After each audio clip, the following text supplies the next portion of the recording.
अस्मद्गुरुसमारम्भां यतिशेखरमध्यमां लक्ष्मीवल्लभपर्यन्तां वन्दे गुरुपरम्पराम् ஆழ்வார்கள் வாழி அருளிச் செயல் வாழி தாழ்வாதுமில் குறவர்தாம் வாழி ஏழ்பாறுமுய்ய அவர்களுரைத்தவைகள்தாம் வாழி செய்யமறை தன்னுடனே சேர்ந்து அகலகில்லே நிறையுமென் அலர்மேல் மங்கை உரைமார்பா நிகரில் புகழாய் உலகம் உன்னுடையாய் என்னையாழ்வானே நிகரிலமரர் முனிக்கணங்கள் விரும்பும் திருவேங்கடத்தானே புகழொன்னில்லாவடியேன் உன்னடிக்கீழமர்ந்து புகுந்தேனே அகில புவன ஜன்மஸ்தேம பங்காதிலீலே வினத விவிதபூதபுராத ரக்ஷைகதீக்ஷே ஸ்ருதிசரசி விதீப்தே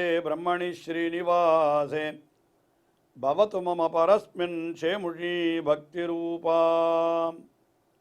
श्रीमान वेंकटनाथार्य कवितार्किककेसरी वेदांताचार्यवर्यो मे सन्निधत्तां सदा हृदि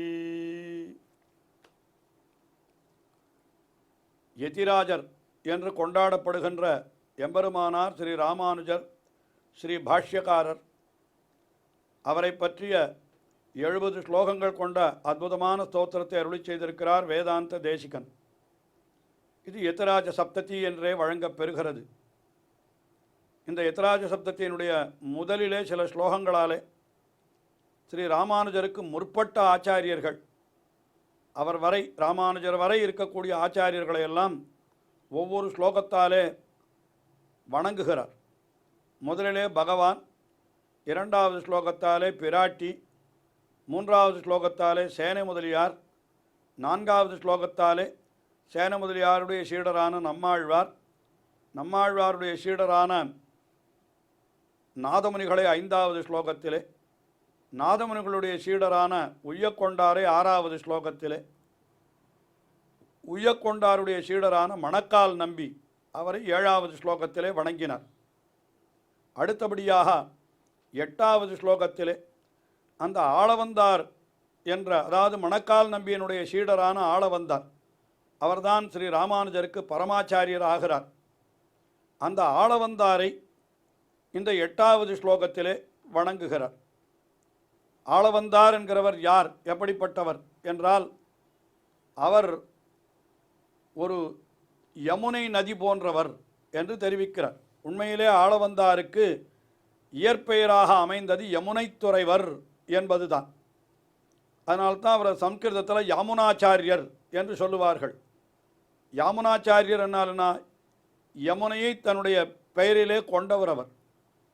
அதாவது நாதமுனிகள் வடதேசையாக யாத்திரை சென்றிருந்த பொழுது, யமுனை கரையில் இருந்த பொழுது அந்த கண்ணபிரானுடைய சரித்திரங்களிலெல்லாம் மிகவும் ஈடுபட்டார் நாதமுனிகள். தமக்கு ஒரு பேரன் பிறந்தால் அவனுக்கு யமுனைத்துறைவன் என்றே பெயர் வைக்க வேணும் என்று தாம் திருவுள்ளம் கொண்டிருந்ததாக தம்முடைய குடும்பத்தாரிடம் தெரிவிக்க, பிற்காலத்திலே நாதமுனிகளுக்கு ஒரு பேரன் பிறந்தபொழுது நாதமுனிகளுடைய திருக்குமாரருக்கு ஈஸ்வர முனிகள் என்பது பெயர். அந்த ஈஸ்வர முனிவருக்கு பிள்ளையாகத்தான் ஆளவந்தார், பின்னால் அவருக்கு ஆளவந்தார் என்கிற பெயர் ஏற்பட்டது. அவர் பிறந்தபொழுது அந்த குழந்தைக்கு ஈஸ்வர முனிகள் தம்முடைய தகப்பனாரான நாதமுனிகளுடைய ஒரு திருவுள்ள கருத்தின்படி தன்னுடைய குழந்தைக்கு யமுனைத்துறைவன் என்றே பெயரிட்டார். அதனால் அந்த யமுனைத்துறைவர் என்கிற பெயருக்கும் யமுனைக்கும் ஒரு சம்பந்தம் இருக்கிறதோ இல்லையோ, இதை வைத்து மிகவும் அழகாக ஸ்லேஷத்திலே, அதாவது சிலேடையிலே அமைத்து இப்படி 8வது ஸ்லோகத்திலே ஆளவந்தாரை யமுனை நதியாகவே அனுபவிக்கிறார் வேதாந்த தேசிகன்.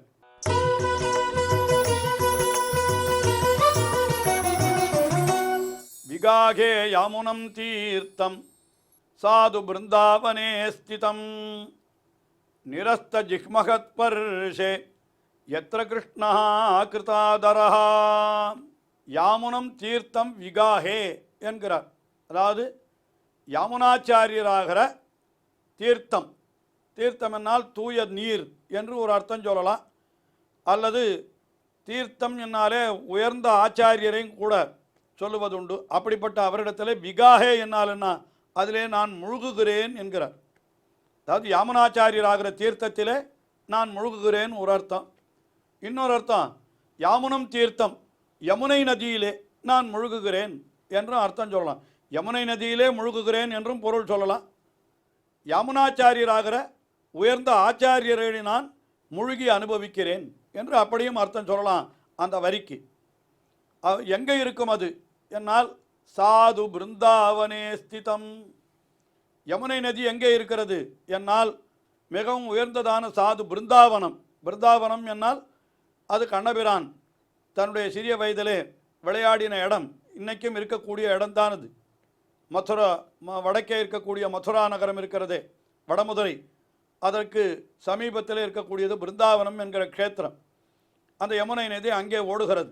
அதனால் பிருந்தாவனே ஸ்திதம், பிருந்தாவனத்திலே இருக்கிறது என்பது யமுனை நதிக்கு உண்டான பொருள். அது சாது பிருந்தாவனம், மிகவும் நல்ல ஒரு பிருந்தாவனம் என்று சொன்னார். இன்னொரு அர்த்தம் சாது பிருந்தம் என்னால் என்ன, சாதுக்கள் என்னால் நல்லோர்கள், அவருடைய பிருந்தம் என்னால் கூட்டம். அப்போது ஆளவந்தார் எங்கே இருப்பார் அப்படின்னா, நல்லோர்களுடைய கூட்டத்தினுடைய மத்தியிலே தான் அவர் இருப்பார். சாது பிருந்தாவனே ஸ்திதம், சாதுக்களுடைய கூட்டத்திற்கு நடுவிலே இருப்பார், அல்லது சாதுக்களுடைய கூட்டத்தை காப்பதிலே ஈடுபாடு உடையவராயிருப்பார் என்று சாது பிருந்தாவனே ஸ்திதம். மூன்றாவது நிரஸ்த ஜிக்மஹஸ்பரிஷே. இந்த யமுனை நதிக்கு கொஞ்சம் ஜிக்மஹஸ்பர்ஷம், அதாவது விஷ ஜந்துக்களுடைய ஒரு சம்பந்தம் இருந்தது. அதாவது காளியன் முதலான விஷப்பாம்புகள் அந்த யமுனை நதியிலே ஒரு காலத்திலே இருந்தன. அதற்கு பிறகுதான் கண்ணபிரான் அங்கே வந்து அந்த காளியை மர்தனம் செய்து அந்த காளியனை அடக்கி, நீ யமுனை நதியிலே இருக்கக்கூடாது என்று சொன்னான். உடனே அது அங்கிருந்து புறப்பட்டு கடலுக்கு சென்று விட்டது என்று அது புராணங்களிலே தெரிவிக்கப்பட்டிருக்கிறது. அப்போ என்ன தெரிகிறது, அந்த யமுனை நதி என்கிறது எப்படிப்பட்டது என்றால், இந்த பாம்புகளினுடைய சம்பந்தத்தை இழந்து விட்டது. நிரஸ்த ஜிஹ்மக ஸ்பர்ஷே, அதாவது விலக்கப்பட்ட சர்ப்பங்களின் சம்பந்தம். சர்ப்பங்களின் சம்பந்தம் இருந்தது அதற்கு, யமுனை நதிக்கு, ஆனால் அது விலக்கப்பட்டு விட்டது. அப்படிப்பட்ட யமுனை நதி என்று யமுனை நதிக்கு சொல்லணும். அது ஆளவந்தாருக்கு சொல்லுகிற பொழுது நிரஸ்த ஜிக்மஹஸ்பரிஷே, எந்த விதமான வக்கரமான புத்தியும் இல்லாதவராயிருந்தார் ஆளவந்தார். வக்கர புத்தி என்னால் என்ன அர்த்தம், கோணலான எண்ணங்கள், அதுக்கும் ஜிக்மகம்னு பேர். ஏன்னா பாம்பு எப்பவும் கோணலா செல்லும் இல்லையோ, அதனால் வக்கர கதி என்று பேர். பாம்பு எப்பவும் கோணலா சொல்கிறபடினால அதுக்கு வக்கர கத்தின்னு பேர். கோணலா பேசுகிறவனுக்கும் அதே தான் பெயர். ஆனால் ஆளவந்தார் எப்படிப்பட்டவர், நிரஸ்த ஜிக்மகஸ்பர்ஷா என்னால் என்ன அர்த்தம், கோணலான வழி என்றைக்கும் இல்லாமல் நேர்வழியிலேயே செல்லுபவர் என்கிறது ஆளவந்தாருக்கு உண்டான பெருமையாக அப்படி பார்க்கிறோம் யாமுனாச்சாரியருக்கு. அதுக்கப்புறம் கடைசியாக எத்திர கிருஷ்ணா கிருதாதரஹா, யமுனை நதி என்று வருகிற பொழுது கிருஷ்ணா கிருதாதரஹா, யமுனை நதியினிடத்தில் கிருஷ்ணனுக்கு மிகவும் ஈடுபாடு அதிகம். அவன் எப்பொழுதும் யமுனை நதியிலே விளையாடி கொண்டிருப்பான். அதனால் அப்படிப்பட்ட யமுனை நதி. அதையே ஆளவந்தாருக்கு சொல்லுகிற பொழுதோ, எம்பெருமான் கண்ணபிரான் இப்படிப்பட்ட ஆளவந்தாரை போன்ற ஞானிகளிடத்தில் எப்பொழுதும் ஈடுபாடு கொண்டவனாய் இருக்கிறான். வாசுதேவ சர்வமிதி சமஹாத்மா சுதுர்லபா என்று எல்லாம் கண்ணன் என்றிருக்கிறவர்கள் மிகவும் கிடைப்பது அரிது என்று சொன்னவன். அப்படிப்பட்ட ஞானிகள் கிடைத்தால் ஞானித்து ஆத்மைவ மேமதம் என்றெல்லாம் பகவத்கீதையில் கொண்டாடி இருக்கிறபடியினாலே ஆளவந்தாரிடத்தில் கண்ணனுக்கு ஈடுபாடு, கண்ணனிடத்தில் ஆளவந்தாருக்கு ஈடுபாடு என்று சொல்லும்படியாக இருந்தபடியினாலே எத்திர கிருஷ்ணா கிருதாதரஹா என்று மிக அழகான ஸ்லோகம் இது. அதாவது முதல்ல இதை ரெண்டு ஸ்லோகத்தை பிரித்து பார்க்கிற பொழுது முதல்ல என்ன, நான் யமுனை நதியிலே நீராடுகிறேன், விகாகே யாமுனன் தீர்த்தம். அது எங்கே இருக்கிறது, சாது பிருந்தாவனே ஸ்திதம், நல்ல பிருந்தாவனத்திலே இருக்கிறது. அது நிரஸ்த ஜிக்மகஸ்பர்ஷம் என்னால் என்ன, அது விஷசம்பந்தத்தை விட்டது, அது தொலைந்து போனது. அப்படிப்பட்ட யமுனை நதி. எத்திர கிருஷ்ணஹா கிருதாதரஹா, எந்த யமுனை நதியிலே கிருஷ்ணன் மிகவும் ஈடுபாடு கொண்டானோ அந்த யமுனை நதியிலே நான் முழுகுகிறேன் என்பதாக மேலெழுந்த வாரியாக பொருள். ஆனால் இதையே ஆளவந்தாருக்கு பொருத்தி பார்க்கிற பொழுதோ விகாகே யாமுனன் தீர்த்தம், யமுனை துறைவர் என்கிற ஆச்சாரியரை நான் முழுகி அனுபவிக்கிறேன். அவர் எங்கே இருக்கிறார்? சாது பிருந்தாவனே ஸ்திதம். சாது பிருந்தங்கள், அதாவது நல்லோர்களுடைய கூட்டத்திலே தான் அவர் எப்பொழுதும் எழுந்தருளி இருப்பார். நிரஸ்த ஜிக்மஹ ஸ்பர்ஷா, அதாவது எப்பொழுதும் கோணலான வழி இல்லாதபடி நேர்வழியிலேயே செல்லுபவர், அதாவது வாதங்களிலே கூட நேர்வழியான வாதங்களை செய்பவர். எந்த இடத்திலே எத்திர கிருஷ்ணஹா கிருதாதரஹா, எந்த இடத்திலே கண்ணனும் கூட இவரிடத்திலே மிகவும் ஈடுபாடு கொண்டானோ என்று இப்படியாக அந்த ஆளவந்தாரை துதிக்கிறார். இந்த ஆளவந்தாரை இந்த ஸ்லோகத்திலே துதிப்பதற்கு காரணம், இவர்தான் ஸ்ரீ ராமானுஜருக்கு ஆச்சாரியராக ஆனார் என்றால் அது எப்படி என்கிறதை நாம் இன்னும் கொஞ்சம் சற்று விரிவாக அடுத்த ஸ்லோகத்திலே பார்ப்போம். இவர் கோணல் வழி இல்லாமல் நேர் வழியிலேயே செல்லுபவர் என்று சொன்னார். அதை நிரூபிக்கும் விதமாக இவருடைய வாழ்க்கையிலே ஒரு சரித்திரம் சொல்லப்படுகிறது.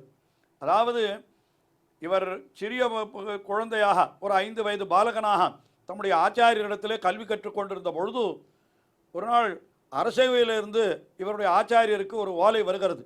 என்ன ஓலை? அந்த அரசவை பண்டிதனை இவர் சென்று ஜெயிக்க வேண்டும், இல்லை என்றால் அந்த அரசவை புலவருக்கு இவர் கட்டணம் கட்ட வேண்டும் என்று வருகிறது. இவரோ ஆச்சாரியரோ கையிலே கட்டணம் கட்டுவதற்கு வரி கட்டுவதற்கு பணம் இல்லாதவராக இருக்கிறார். அப்பொழுது ஆளவந்தார் இவருக்கு பதிலாக, அதாவது அந்த அப்பொழுது யமுனை துறைவர் என்பதுதான் பெயர் அவருக்கு, நான் போய் அந்த பண்டிதரை ஜெயித்து வருகிறேன் என்று இவர் 5 வயதிலே ராஜசபைக்கு செல்லுகிறார், சோழராஜ சபைக்கு செல்லுகிறார். அங்கே போய் அந்த சோழராஜ சபையில் இருந்த மிகப்பெரிய வித்வான் ஆக்கிய ஆழ்வான் என்று பெயராம் அவனுக்கு, அந்த வித்வானை வாதத்திலே இவர் ஜெயித்தார். மிக விசேஷமான வாதங்கள் அங்கே நடந்தன. அந்த வாதத்திலே ஜெயித்து அவனை, அதாவது அத்வைத்து பண்டிதர் அவர், அத்வைத்தன் சொன்னார் அவர், ஏகமேவ அத்விதீயம் என்று சொன்னால் பிரம்மம் ஒன்றுதான் உண்டு, இரண்டாவதே கிடையாதுன்னா பிரம்மத்தை தவிர வேறு வஸ்துவே கிடையாது உலகத்திலே என்று இப்படியெல்லாம் அர்த்தங்களை அவர் சொல்லிக்கொண்டு போனார். ஆனால் விசிஷ்டாத்வைத சித்தாந்தத்தை ஆளவந்தார் அந்த உபதேசித்தார். அந்த இடத்திலே சோழன் ரிபகா சம்ராட் அத்விதீயோஸ்தி பூதலே இதி என்று ஆரம்பித்து அவர் என்ன சொன்னார்? அந்த வாக்கியத்திற்கு அப்படி பொருள் கொள்ளக்கூடாது. பிரம்மம் ஒன்றுதான் உண்டு என்று உபனிஷத்து சொல்லுவது வாஸ்தவம்தான். ஆனால் ஒன்றுதான் உண்டு என்று சொன்னால் என்ன, அதற்கு இரண்டாவது கிடையாது என்று சொன்னால் பிரம்மத்தை தவிர வேறு எதுவுமே கிடையாது என்கிற அத்வைத்தம் சரியான பொருள் அல்ல. பின் எது சரியான பொருள் என்றால், பிரம்மத்தை தவிர பல பொருள்கள் உண்டு, ஆனால் அத்தனை பொருள்களும் பிரம்மத்திற்கு உடமையாக இருக்கின்றன, பிரம்மத்திற்கு கீழ்ப்பட்டவையாக இருக்கின்றன என்பதுதான் பொருள் என்று சொல்லுவதற்கு இந்த சோழ அரசனையே உதாரணமாக காட்டினாராம். எப்படி காட்டினார்? சோழ சக்கரவர்த்தி ஒருத்தன் தான், அவனுக்கு இரண்டாவது கிடையாது என்று சொன்னால் அதற்கு என்ன பொருள்? சோழ சக்கரவர்த்திக்கு இணையாக இன்னொருத்தர் கிடையாது என்று தான் பொருளை தவிர, சோழ சக்கரவர்த்திக்கே ராஜ்யம் கிடையாது, அவனுக்கு பெயர் கிடையாது, அவனுக்கு உருவம் கிடையாது, அவனுக்கு குடும்பம் கிடையாது, குடிமக்கள் கிடையாது என்று பொருளா? அப்படி பொருள் கொள்ள முடியாது. என்ன பொருள் கொள்ள வேண்டும்? சோழ சக்கரவர்த்திக்கு இரண்டாவது கிடையாது என்று சொன்னால் சோழ சக்கரவர்த்திக்கு இணையாக ஒருத்தர் கிடையாது. மற்ற எல்லாம் அந்த சோழ சக்கரவர்த்தியான ராஜாவினுடைய உடைமை பொருள் என்று இப்படித்தான் பொருள் கொள்ள வேண்டுமே தவிர வேறொன்றில்லை. அதுபோல பிரம்மத்தை தவிர பிரம்மத்திற்கு இரண்டாவது வஸ்து கிடையாது என்று அது உபனிஷத்து சொல்லுகிறது. ஏகமேவ அத்விதீயம் என்று சொன்னால் அதற்கு என்ன பொருள் கொள்ள வேணும் என்றால், பிரம்மத்திற்கு உடமையாக சேத்தனங்கள் அச்சேதனங்கள் எண்ணற்ற உலகங்கள் எல்லாம் இருக்கிறது. ஆனால் அந்த பிரம்மத்திற்கு இணையாக சமமாக வேறொன்று கிடையாது என்று, இதுதான் விசிஷ்ட அத்வைத்தம், விசிஷ்டாத்வைத்தம் என்று நாம் சொல்லுகிறோமே. இந்த அர்த்தத்தை மிக அழகாக அவனுக்கு உதாரணத்தோடு புரிய வைத்து அவர் மிக அற்புதமாக வாதம் செய்து ஜெயித்தார். அப்படி ஜெயித்தபடியினாலே பாதி ராஜ்யத்தை அவருக்கு கொடுத்து விட்டான் அரசன். அதை இவர் உடனே அந்த ராஜாவினுடைய பத்தினி இந்த சிறிய குழந்தையான இந்த இவரை வாரி அணைத்து கொண்டு, நீர் ராஜ்யத்தை ஆளவந்தீரோ என்று இவரை கொண்டாடினாலாம். அதனால தான் இவருக்கு ஆளவந்தார் என்கிற பெயர் ஏற்பட்டது என்று சொல்லுகிறார்கள். அப்படிப்பட்ட ஆளவந்தாரை இந்த 8வது ஸ்லோகத்திலே வணங்குகிறார் வேதாந்த தேசிகன். எப்படி நிரஸ்தக ஜிக்மஹத் பரிசே என்று கோணலான வாதங்களை எல்லாம் ஜெயித்து நேர் வழியிலே அந்த அர்த்தத்தை ஸ்தாபித்தவர் என்கிற அர்த்தத்தை இந்த ஸ்லோகத்திலே மிக அற்புதமாக காட்டி அந்த ஆளவந்தாரை வணங்கியிருக்கிறார். தொடர்ந்து அனுபவிப்போம்.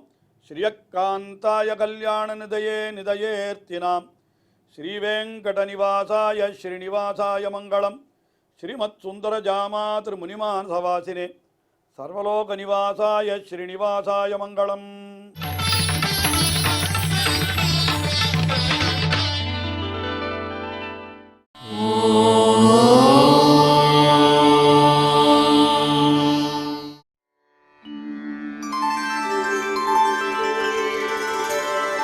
विना वेङ्कटेशं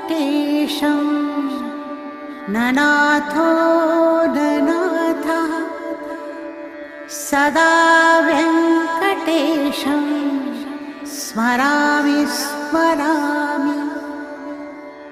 हरे वेङ्कटेश प्रसीद प्रसीद। प्रियं वेङ्कटेश प्रयच्छ प्रयच्छ।